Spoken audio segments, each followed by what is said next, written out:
जहाँ देख लिया है, कहीं भी तेरे जैसा कोई नहीं है। हंसी नहीं 100 दिन दुनिया घुमा है नहीं। अभिवादन करते हुए सविनय सादर कर रहे हैं एक बार नाट्य 600 मील की दौड़। उनका ये साहस हम लोग ध्यान में रखते हैं और उन्हीं को समर्पित है मेरा ये एक पात्री नाटक 600 मील की दौड़। पात्र परिचय: रहमत अली दिहाड़ी मजदूर, शंकर भैया दिहाड़ी मजदूर और इमरान अली रहमत अली का लड़का। कहानी उस वक्त की है जब पहला लॉकडाउन लगा था।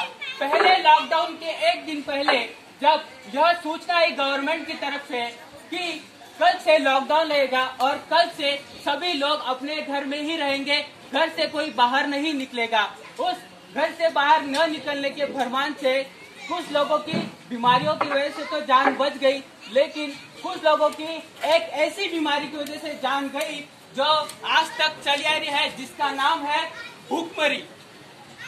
वो मजदूर था भूखा, चलने के लिए था मजबूर, ना पैसा था ना कुछ था, फिर भी वो 600, 700, 800, 1000 मील चला और चला।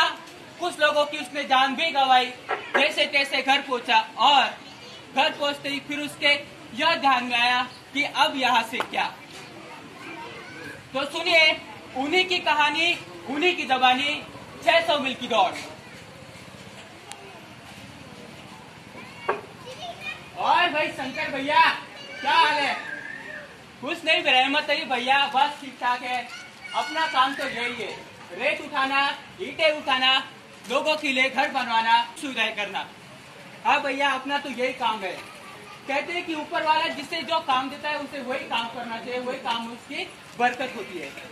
देखिए और शंकर भैया, ये नई बीमारी कौन सी आई है? रहमत अली भैया, कोई नई इम्पोर्टेंट बीमारी है, कहीं विदेश से आई है। क्या बात है, बीमारियां भी आजकल इम्पोर्टेंट होने लगी। कहाँ से आई ये बीमारी? इस बीमारी come from China. Where is from? China. कमाल है यार, मैंने कल ही चाइनीज फोन खरीदा है, क्या वो बीमारी उसमें भी आएगी? नहीं नहीं भैया, ये बीमारी है, ये फोन में नहीं, ये शरीर में आती है। शरीर में कैसे आती है? ये शरीर में बिल्कुल उसी तरह आती है जैसे वायरस मोबाइल के अंदर घुसता है, बिल्कुल वैसे ही आती है। अच्छा, तो ये बीमारी ऐसे आती है और इससे होता क्या है? कुछ नहीं भैया, थोड़ा सा बुखार, थोड़ी सी खांसी, थोड़ा सा बदन दर्द, थोड़ी सी ऑक्सीजन, थोड़े से इंजेक्शन और आदमी मर गया। हो गया, मर गया आदमी। भैया ऐसी बीमारी है, बहुत वैल्यूएबल बीमारी है। चलिए भैया, बीमारी का तो गुणगान गाते रहेंगे, पहले अपने सेठ का गुणगान गाओ, वरना वो पैसा नहीं देगा। चलिए। अरे शंकर भैया, वो खुशवा कहाँ रह गया? अरे भाई उसको बोले ईंटों पर पानी भी नहीं मारे, सूख जाती है, फिर बाद में वो कॉलम खड़े कर रहे। बोले इसको, ए तू रेती नहीं छान रहे, बड़े बड़े पत्थर रह जाते रहे, खैर नहीं दी।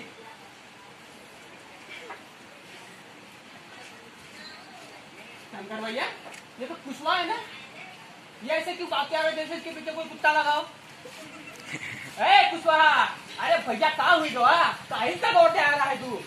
तो कुत्ता बित्ता पीछे लग जाते, कोई दूसरा सरकारी अधिकारी पीछे लग जाते रहे। शंकर भैया, ये मजाक वगैरह छोड़िए। अरे सुनिए क्या गवर्नमेंट की रही है, कल से सारा का सारा देश बंद कर रहे। देश बंद कर रहे किस लिए? तो भैया बीमारी को तो पूरा का पूरा देश बंद कर रहे हैं। बोले सारे के सारे मजदूरों को यहाँ से जाने के लिए बोल रहे, जाने के लिए बोल रहे। और कमाएगा कौन यहाँ पर? घर में माँ बाप है, बहन है, भाई है, उनको कौन खिलाएगा? क्या इनको मिट्टी और पत्थर खिलाएंगे यहाँ से लेके जाके?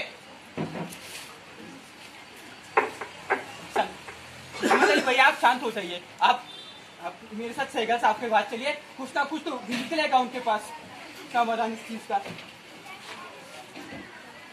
सहगल साहब, अरे क्या कह रहे कि गवर्नमेंट सब बंद कर रही है?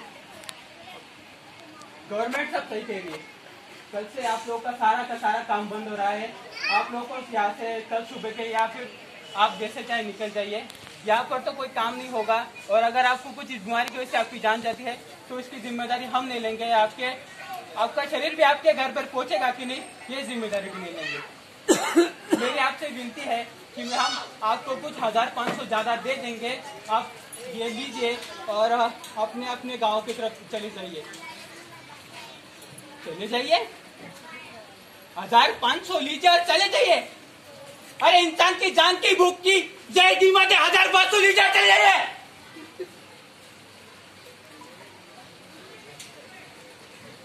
रहमत अली भैया थोड़ा शांत हो जाइए। बीमारी का दौर है, संकट का दौर है, देश के ऊपर पूरी जिम्मेदारी है कि हमें इस बीमारी से लड़ना, आगे बढ़ना है। अरे भैया, 4 ईंटें तोड़नी हो, 4 ईंटें जमानी हो, फिर भी पेट में 2 रोटी लगती है। इधर पेट में दाना नहीं हो, इतनी बड़ी बीमारी से कैसे लड़ेंगे? देखिए 1000 बोल जाए कि निकल जाए यहाँ से।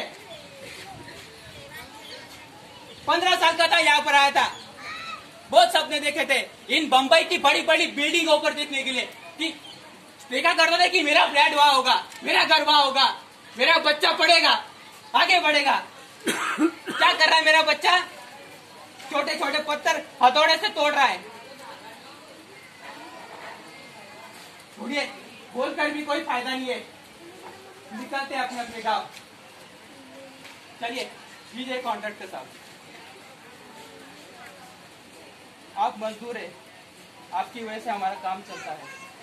आप एक बार फिर आइए, आपको काम मिलेगा, लेकिन इस संकट के दौर में हम आपके साथ रहेंगे। शुक्रिया। निकल गए मजदूर अपने गांव की तरफ। झोला उठाए, थाली लिए, थाली खाली थी उसकी, पानी भरा हुआ था बोतल में। निकल पड़ा वो अपनी मंजिल की ओर। पैर जलते रहे, भूख तड़पती रही। बच्चों ने तो भूख से ऐसा हल्ला मचाया कि रोटी भी अब कहने लगी कि मुझे खाकर पेट भर लो अपना, मैं ना हूं तो आंख बंद करके इस दुनिया को छोड़ जाओ। निकल पड़े मजदूर अपनी मंजिल पर। चलिए भैया, अपना सामान वगैरह लेते हैं, निकल पड़े।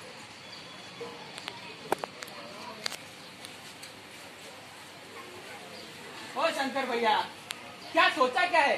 क्या करेंगे हम लोग अपने गांव वापस जाकर? खेती करेंगे? खेती तो है नहीं। बोल मजदूरी करेंगे? काम तो है नहीं। क्या काम करेंगे? सरकारी नौकरी करेंगे? पढ़ाई तो है नहीं। क्या करेंगे? क्या फिर वही करेंगे जो हर एक मजबूर हिंदुस्तानी करता है। क्या? वही हर एक किसी के पास जाके भी नहीं, वही काम है, काम दो, काम करेंगे, रोटी खाएंगे। चलिए आ गए अब बम्बई के उस बॉर्डर के ऊपर जहाँ से हम लोग कभी बम्बई गए थे। एक आपने फिल्म देखी होगी गोविंदा की, तो उसमें वो कहता है, जो नौकर के तौर पर काम करता है घर में, और फिर कहता है जब वो फिल्म स्टार बनता है कि भैया ये बम्बई हमका जम गई, लेकिन ये बम्बई भैया हमको नहीं समझे, हमें आता हमारा गाँव नहीं समझे। तो चलिए अपने गांव की तरफ। गांव की तरफ निकले थे वो। कुछ लोग मिले ऐसे जिन्होंने भरपूर मदद की, कुछ लोग मिले ऐसे जिन्होंने धुतकार दिया, कुछ लोग मिले ऐसे जिन्होंने सिर्फ देखा और मुंह फेर कर चले गए। शंकर भैया यार 8 दिन हो गए चल रहे हैं, पानी खत्म हो गया है, खाना खत्म हो गया है, अब यार किसको पूछे, किसको काम मांगे? देखते हैं कोई भला आदमी होगा तो काम दे देगा। अरे ओ दादा, ओ सेठ जी, अरे आपसे नहीं भैया, आपसे पूछ रहे हैं। कुछ काम हो तो दो दिहाड़ी मजदूर है, घर जा रहे हैं, बच्चे खाना पीना खा लेंगे, आपका गुणगान नहीं। भैया काम तो है, घर की थोड़ी साफ सफाई करनी है, बाहर की कर लोगे, उसके बदले में कुछ खाना बनाया है, बच्चों के लिए खाना ले लो। दिहाड़ी मजदूर हो, काम करते हो, खाना लीजिए, पैसा लीजिए, तुम्हारे जर्नी में काम आएगा, तुम्हारे प्रवास में काम आ जाएगा। कुछ लोग अच्छे थे, उन्होंने काम दे दिया। कुछ लोग जो थे, जो अपनी सियासत चमकाने आए थे, सियासत चमकाते चमकाते उन्होंने देखा कि भाई मजदूर है, उन मजदूरों को थोड़ा कुछ देकर अपना नाम चमकाया जाए। अरे नेताजी पप्पू पांडे जिंदाबाद जिंदाबाद, अरे नेताजी पप्पू पांडे जिंदाबाद जिंदाबाद। अब बस करिए भैया, अरे भाई युवा नेता है, कुछ ना कुछ तो करेंगे। दिहाड़ी मजदूर है, कोई ऐसे दिहाड़ी मजदूर ढूंढ के लाओ जिनके चेहरे पे भूख हो, मजबूरी हो, अंदर से एकदम फटा पुराना होना चाहिए। क्या है, फटे पुराने को दोगे तो फिर तुम्हारा चेहरा निखर कर बाहर आएगा। अरे छनुआ, जा वो केले लेके आ, हमारी पार्टी का चिन्ह है केला, प्रोटीन से भरपूर जैसे केला वैसे हमारा पप्पू भैया केला। बोले पप्पू पांडे महाराज की जय। पप्पू पांडे ने केले बांटे दर्जन एक, दीजिए दीजिए दर्जन बदले। अरे देखिए कितना मुंह सूख गया है बेचारे का, और 2-4 सफरचंद दीजिए भैया। ले बेटा ले, फोटो बेटा किस लिए? अच्छा आ गया, चलिए मुंह उधर फिर लीजिए। दिहाड़ी मजदूर, कभी एक दर्जन केला आपने जिंदगी में भी देखा है? तो फल फ्रूट का भी सफरचंद का सूंगा भी है, चला इधर तो केले दीजिए, इनको निकालिए। थे ऐसे नेता जो सिर्फ एहसान करने आए थे, एहसान करके चले गए, और फिर वही मजदूर फिर अपना रास्ता लेकर अपने घर की ओर चले गए।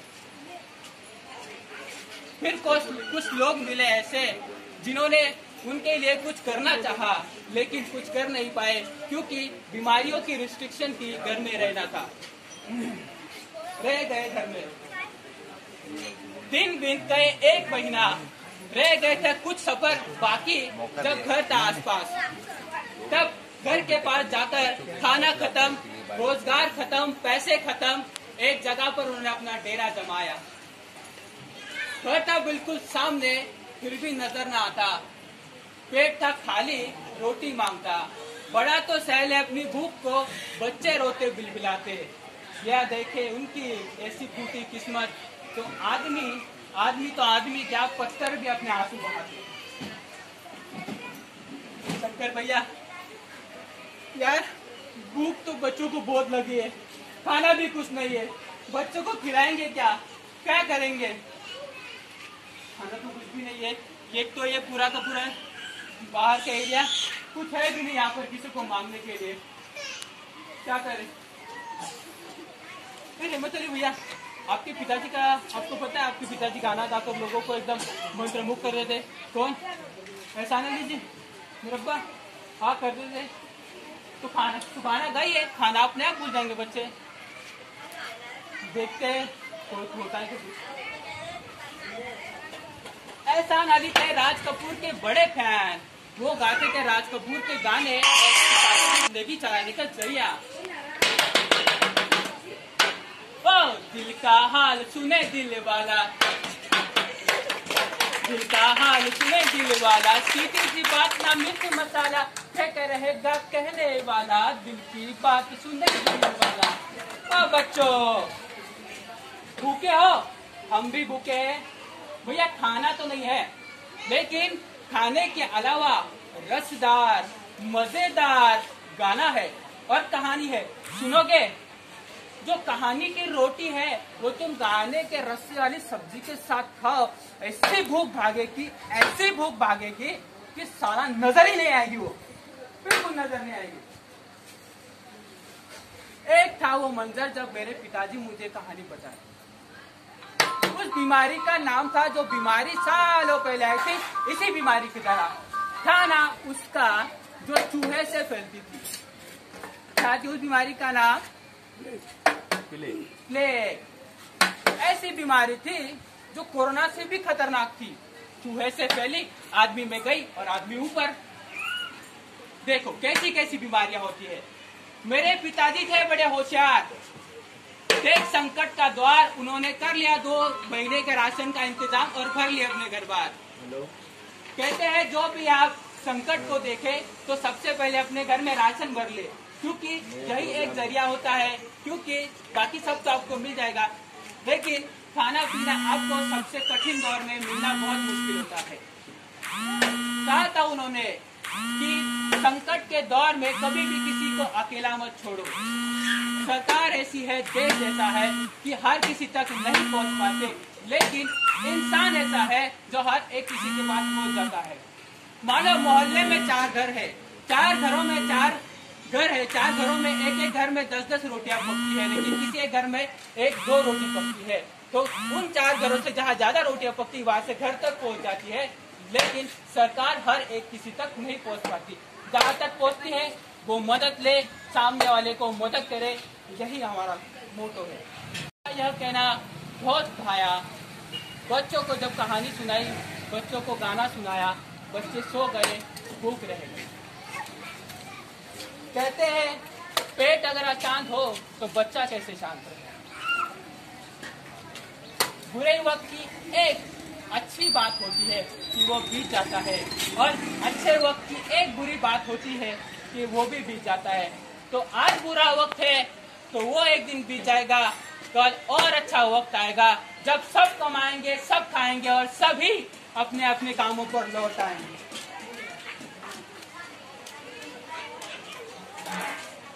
शंकर भैया